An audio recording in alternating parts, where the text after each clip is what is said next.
کلمہ پڑھنے والے مسلمانوں کی طرف میں یہ پیغام پہنچانا چاہتا ہوں کہ آج کئی ریلی جو احتجاجی ریلی سے منسوخ ہوا ہے یہ محبت اور مودت اہل بیت میں ہے اور دشمنی اہل بیت میں ہے۔ دشمنی اہل بیت میں کس نے کردار ادا کیا اور محبت اہل بیت میں کس نے کردار ادا کیا؟ ہم آج محبت اہل بیت میں جمع ہیں اور ان توحیدی اور دشمن اہل بیت کی مخالفت میں کہ جس کو ملعون اور بنو امیہ کے تسلسل قائم کرنے والا وہ شخص کہ جو یزیدی ہے اور فرعونی ہے اور تاغوتی طاقت میں اس نے جو جملے کیے اہل بیت کے خلاف یہ اپنی نجس زبان سے ادا کیے ہیں، یقینی طور پر اس نے ثابت کیا ہے کہ میرا اس اسلام سے کوئی تعلق نہیں،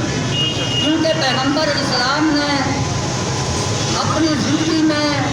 حضرت علی بن ابی طالب سے لے کر امام مہدی علیہ السلام تک جتنے اوصیاء تھے ان کے حق میں پیغمبر اسلام ہمیشہ قرآن کی آیات کی تلاوت بھی فرماتے رہے اور احادیث سے بھی تذکرہ اہل بیت علیہ السلام کا کرتے رہے، مگر پیغمبر کے جانے کے بعد جو اس اسلام کے دشمن تھے وہی اہل بیت کے دشمن ثابت ہوئے، کیونکہ اسلام کا خیر خواہ اور اسلام کی خدمت کرنے والا وہی ہو سکتا ہے جو محبت اہل بیت رکھتا ہے، کیونکہ اس نے اپنی اکثریت پر بھروسہ کرتے ہوئے اس نے یہ گستاخانہ کلمات جو ائمہ علیہ السلام معصومین علیہ السلام کے خلاف اپنی نجس زبان سے بیان کیے ہیں، اس کو اپنی اکثریت پر بھروسہ اور اپنی اکثریت پر فخر ہے، مگر اس کو ہم یہ یاد دلانا چاہتے ہیں کہ جنگ بدر میں بھی تمہاری اکثریت تھی،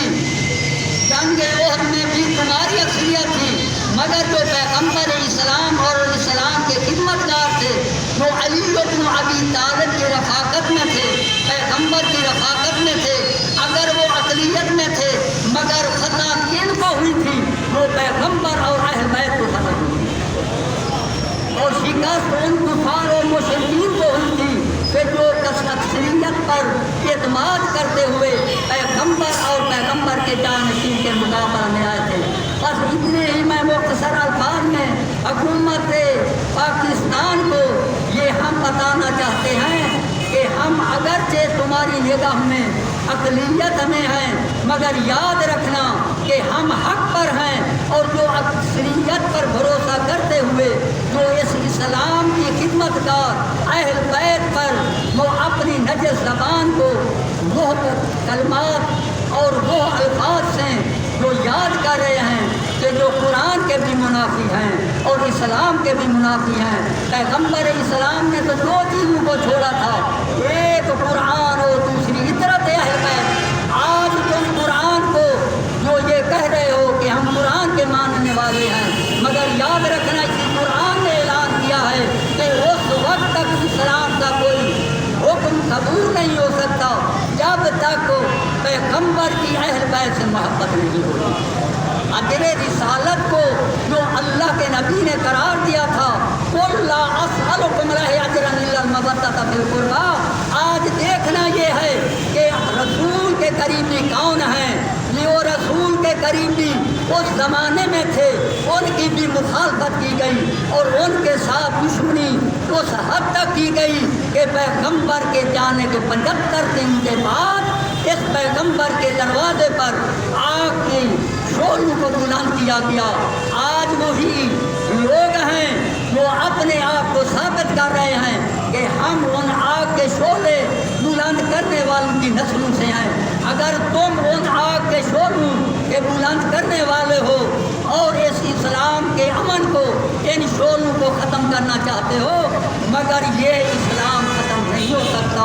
اور نہ ہی پاکستان ختم ہو سکتا ہے، کیونکہ پاکستان کے خدمتگار اور پاکستان کے موافق آج موجود ہیں، اور تم پاکستان کی دشمنی میں، تم اسلام کی دشمنی میں اتنے ہی نجس زبان سے